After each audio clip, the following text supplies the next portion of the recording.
आज पूरे देश में 23 प्रमुख शहरों के अंदर Akhil Bharatiya Congress committee press conference कर रही है।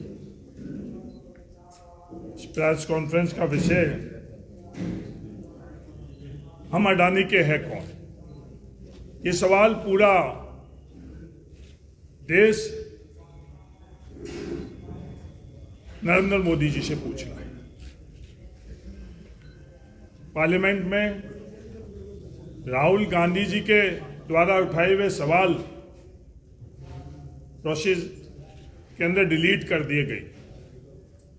हमारे अध्यक्ष खड़गे साहब द्वारा दिया गया भाषण को, उन बातों को डिलीट कर दिया गया।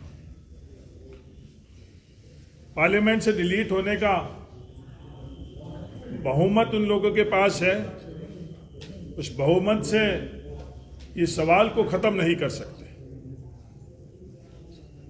ये सवाल देश का हर नागरिक कर रहा है, ये जानना चाह रहा है। हिडनबर्ग रिपोर्ट के बाद में जो इस रिपोर्ट के माध्यम से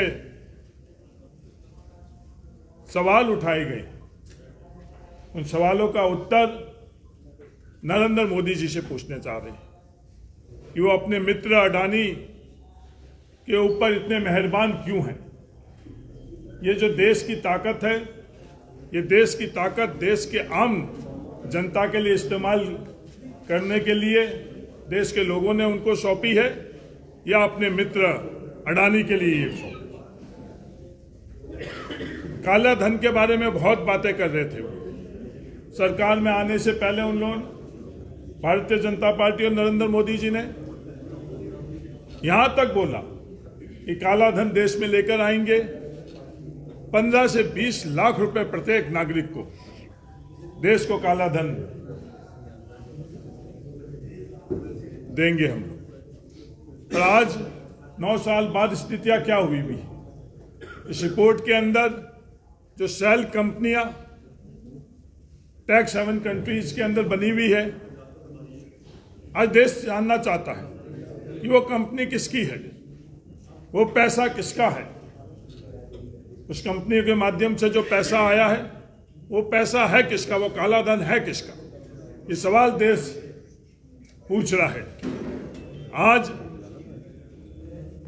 स्विस बैंक की जो रिपोर्ट 14 वर्ष के अंदर सबसे ज्यादा अगर पैसा बढ़ा है तो स्विस बैंक के अंदर इस वक्त बढ़ा हुआ है। लगभग 30,000 करोड़ रुपए स्विस बैंक के अकाउंट में स्विस फेडरल बैंक ने खुद ने जो अपना वार्षिक आंकड़े देते हैं, वो बात का खुलासा किया। हम लोगों की मांग है कि ये जेपीसी के माध्यम से ये जांच होनी चाहिए।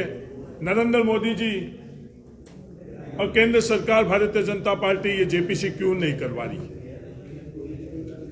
जेपीसी के माध्यम से देश जानना चाहता है कि ये जो घोटाला किया है, यह अवैध पैसा, काला धन अडानी समूह के अंदर आया है, ये किसका काला धन है।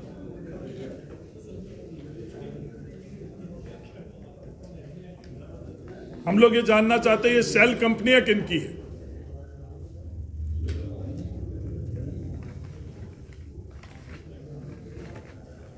नरेंद्र मोदी जी ईडी, सीबीआई के माध्यम से अपने राजनीतिक प्रतिद्वंदी और जो उनसे सहमत नहीं है उनको दबा रहे हैं, और उसी ईडी और सीबीआई जैसी संस्थाओं से अपने मित्र अडानी की मदद कर रहे हैं। क्या यह जायज है? यह देश जानना चाहता है।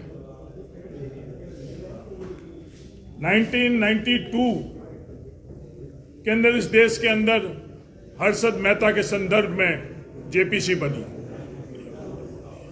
2001 में केतन पारेख के घोटाले के लिए जेपीसी बनी।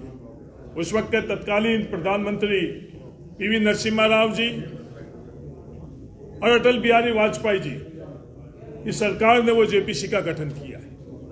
तो अब ये देश के अंदर से क्या हालात बन गए हैं, क्या मंशा और मकसद है नरेंद्र मोदी जी का कि ये जेपी से नहीं बना दी, ये देश जानना चाह रहा है। ये देश जानना चाह रहा है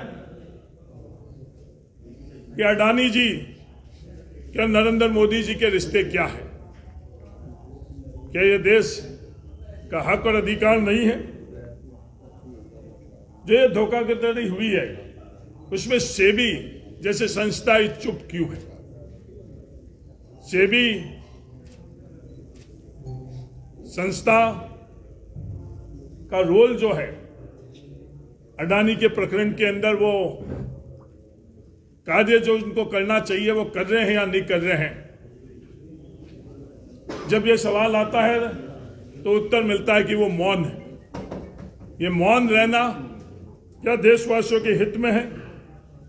24 जनवरी से 15 फरवरी 2023 के बीच में अडानी के जो शेयर में गिरावट आई है 10,50,000 रुपए की, वो शेयर में गिरावट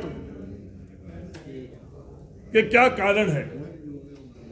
जो ये संस्थाएं है, चाहे सेबी है, चाहे फाइनेंस मिनिस्ट्री की दूसरी संस्थाएं है, ये जांच क्यों नहीं कर रही है? जो ये गिरावट हुई है उससे आम जनता, देश के आम लोगों पर सीधा असर पड़ा है।